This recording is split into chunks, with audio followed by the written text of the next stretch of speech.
শুভ সকাল। আসসালামু আলাইকুম সবাইকে। কক্সবাজারের শেষ পর্ব, চতুর্থ পর্বে আপনাদের সকলকে স্বাগতম।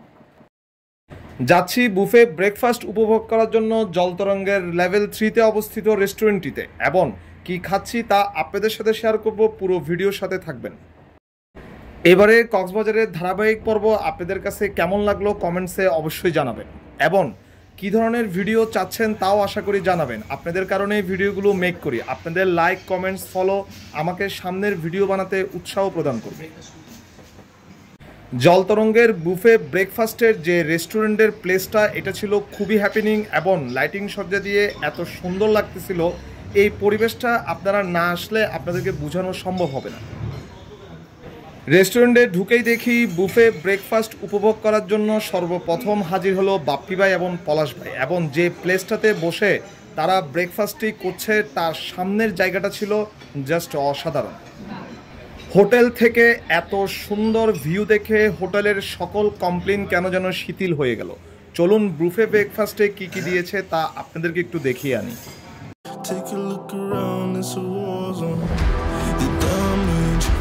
It's already done.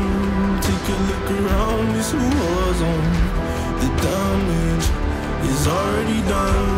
Take a look around and keep your guns high. It's a war zone. It's a war zone, and I'll be fighting for my life. So keep your guns high. It's a war zone. It's a war zone, and I'll be fighting.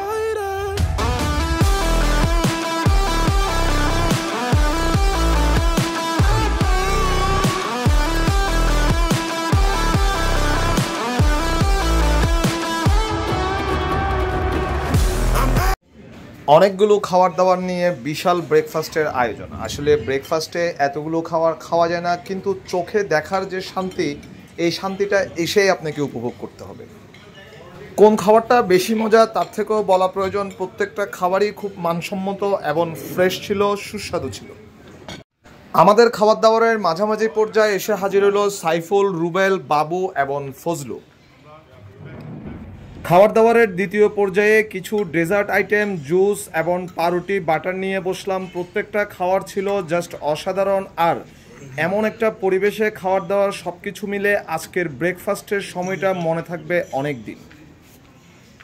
খাবার দাবার শেষ করে আমরা তাদের top ফ্লোরে অবস্থিত swimming পুলটিতে অবস্থান করি, এবং আজকের পরিবেশটা ছিল জাস্ট অসাধারণ। মেঘলা আকাশ, বৃষ্টি সব মিলে এক ভয়ানক সৌন্দর্যে পরিণত হলো এই সুইমিং পুল এরিয়াটি।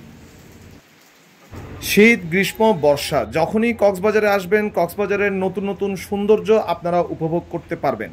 এবারের এই বর্ষার সিজনে কক্সবাজার আসার দৃশ্যগুলো মনে থাকবে সারা জীবন।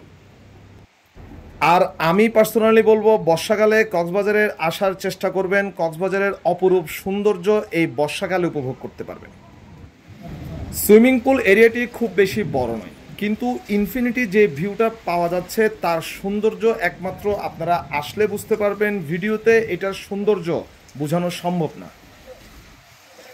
কিন্তু তার থেকেও সুন্দর ছিল ব্যাচেলর পয়েন্টে ভাইরাল হওয়া জলতরঙ্গের সেই সুইমিং পুলটি। ওটাকে আগের পজিশনে আনতে পারা যাবে কিনা আমি জানি না, তবে কর্তৃপক্ষ কেউ যদি আমার এই ভিডিও দেখেন তাহলে অবশ্যই চেষ্টা করবেন আপনাদের সেই সুইমিং পুলটাকে আগের পজিশনে আনা। সুইমিং পুলে কিছুক্ষণ ঝাপাঝাপি করে আমরা চলে গেলাম আমাদের রুমে, কারণ আমাদের চেক আউটের টাইম হয়ে গিয়েছে। এখানে চেক আউট টাইম 12টা, কিন্তু আমাদের প্রশ্ন, তাদের টেকনিক্যাল প্রবলেমের কারণে তারা গতকালকে আমাদেরকে প্রায় 3:10 রুম বুঝিয়ে দিয়েছে, কিন্তু আজকে 10:30টায় ফোন দিয়ে বলে আমাদেরকে আর্লি বের হতে হবে। যদি 12টার পরে আমরা বের হই তাহলে তাদেরকে এক্সট্রা পেমেন্ট করতে হবে। এটা কী ধরনের ব্যবহার আমার জানা নেই। আপনাদের এই ব্যবহার কেমন লাগলো কমেন্টসে জানাবেন। শেষ হলো কক্সবাজারের পর্বগুলো কেমন লাগলো জানাবেন, এবং আমি চেষ্টা করেছি কক্সবাজারের এবারের ট্যুরের খুঁটিনাটি বিষয়গুলো তুলে ধরতে। ভিডিওগুলো আপনাদের কারণেই মেক করি। আপনাদের ভালোবাসা, আপনাদের লাইক, কমেন্টস, ফলো আমাকে সামনে ভিডিও বানাতে উৎসাহ প্রদান করবে। চ্যানেলের সাথে থাকবেন। বিদায় নিচ্ছি, আবার আসবো নতুন কোনো জায়গা, নতুন কোনো খাবার নিয়ে। ততদিন পর্যন্ত দোয়া করবেন। আসসালামু আলাইকুম।